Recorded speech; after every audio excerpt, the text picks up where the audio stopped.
Prince of Persia, The Lost Crown was released in January the 11th, 2024, and the studio has already been disbanded, in inverted commas. That means marched into an office and fired. I was shocked by the announcement. It's from the Ubisoft Montpellier team. I very much doubt it's the same individuals, but those guys gave us Rayman Legends and Child of Light, two of the strongest local co-op games to have ever come from the Ubisoft direction.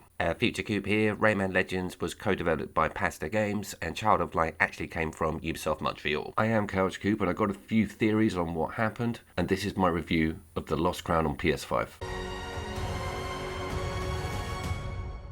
Can you think of the other game that was almost immediately axed that came from another Originals within another AAA studio? Yes, Wild Hearts almost obeys the same rule. That game smashed it. I loved it, reviewed it. It's a Monster Hunter clone, full link and annotation.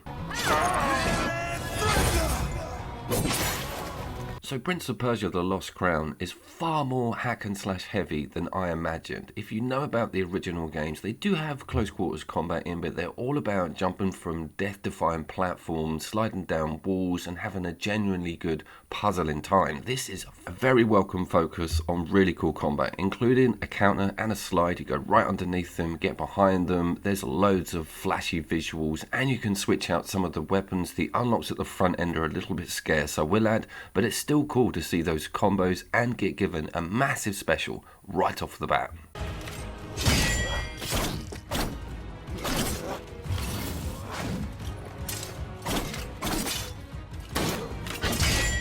It is also looking impeccable with some great detailed background scenery, parallax scrolling, amazing character designs with the armors. There's some controversy about the main character's look. I'm not too worried about it. We've got enough stuff flying around in that sphere within the industry at the moment. As far as I can tell, the writing's not too horrendous. Some of it does result in some quite funny sections, but I was skipping a lot. I really want to see as much of this game as I possibly could prior to the review. What is this sauce? I'm a warrior. Trying to think of some side-scroller Metroidvania style games that are this good looking and have that much intimacy in their close quarters combat, and there's not that many of them. So this is, I wouldn't say new territory, but refreshing.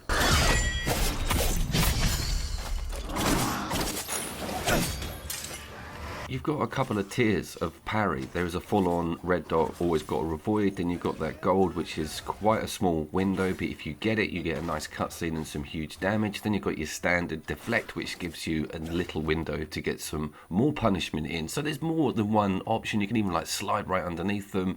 I was just knocked back at how enjoyable and frequent this combat actually is. The puzzles are also not completely head-doing. I have a real issue with stuff that takes actual brain power. I don't mind doing a little bit of thinking, but I don't want to be sat there for 45 minutes going through a series of switches with what I call process of elimination solutions, meaning you've just got to keep going down dead ends until you find what you were looking for. No, they're intuitive, they're attractive as well. They involve all kinds of water and switches and swinging in the right direction. The game flows. You don't find yourself massively stuck, but that does bring me on to how that map works.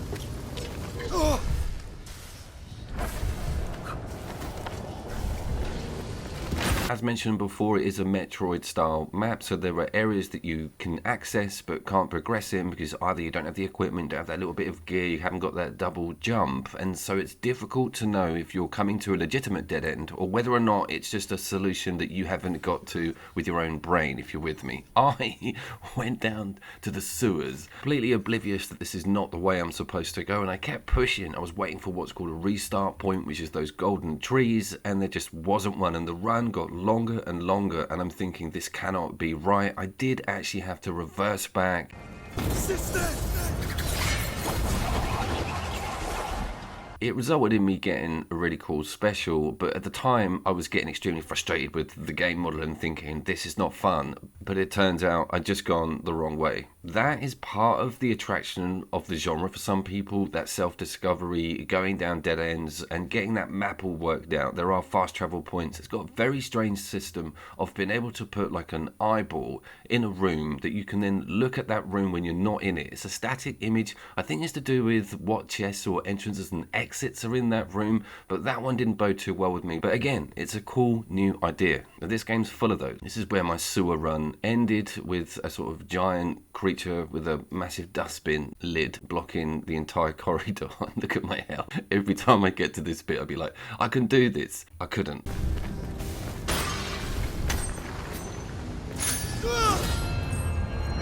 It's got a very welcome economy system with the points up on the top right, full-on vendors selling you amulets. You can switch all of them out. You've got like 4 slots for special amulets, and you've got a secondary weapon slot. And also, I'm thinking, because of all the other characters that are with you or buddied with you during the story, that you get the chance to switch out and play with some of them. Don't quote me on that.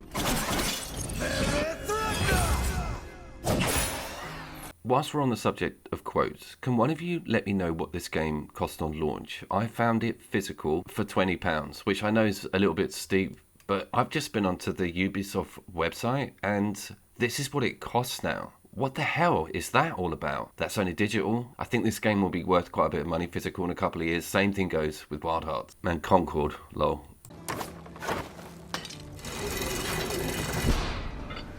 We also had that Tales of Kenzara, that Zao game, which is a Metroid-style side-scrolling platformer, which again failed. Whole studio shut down. That one is slightly different, rabbit hole, which we may go into one day. But I think what these guys aren't realizing is that the market they're trying to penetrate is one of the most saturated and competitive on indie gaming and AA. Even console and PC. Hollow Knight, alright, is just king of all of this. The king, closely followed up by something like Dead Cells. I am aware they're a bit more roguelike focused. The whole time I'm playing this, I'm thinking, god damn, I really miss those 2 games and likely to be firing them up pretty soon just for that nostalgia.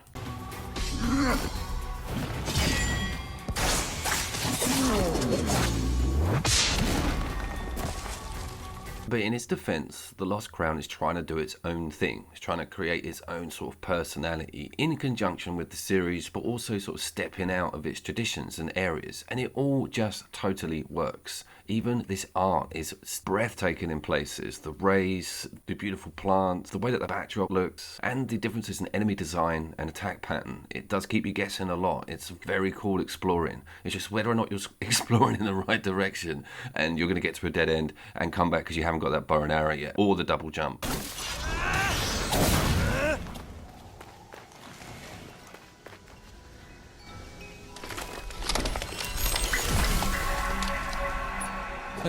Hello.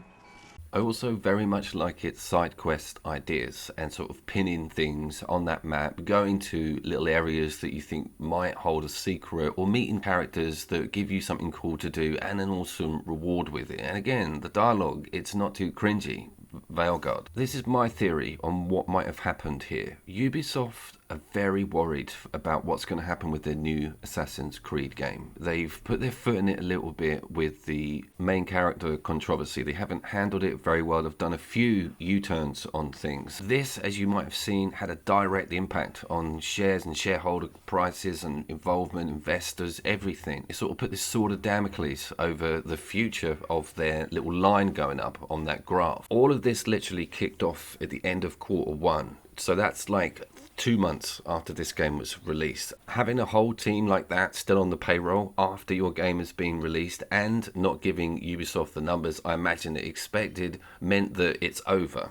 And it's a harsh, horrible thing to happen, but it's business. The only people to blame for this going forward is the larger, higher echelons of Ubisoft management. It's a crying shame that this game was involved in all of that mess, and this will be something I'll be talking about at the end of the year because of its AA status and how strong it is in the genre it exists in. So stay tuned, as I'm very interested to see what's going to happen with this Ubisoft situation and how that's going to evolve. My next video is about a game that was made, right, get this, with heterosexual men in mind, right?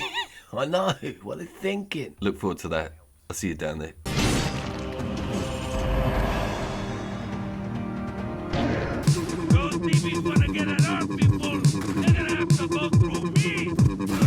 Indie game lover to indie game lover. Let's meet in the middle. That sounds weird.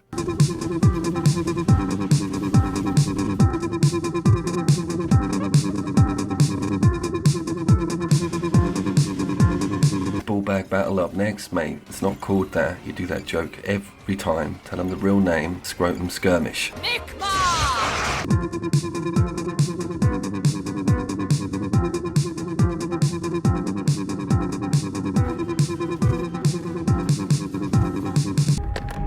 Couch Coop Services. How can I help you? This is Marjorie speaking.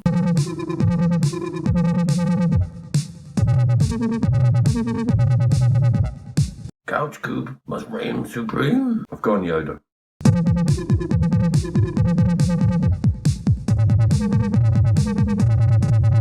How is my egg-like head ever going to pull in the numbers that a yoga woman does?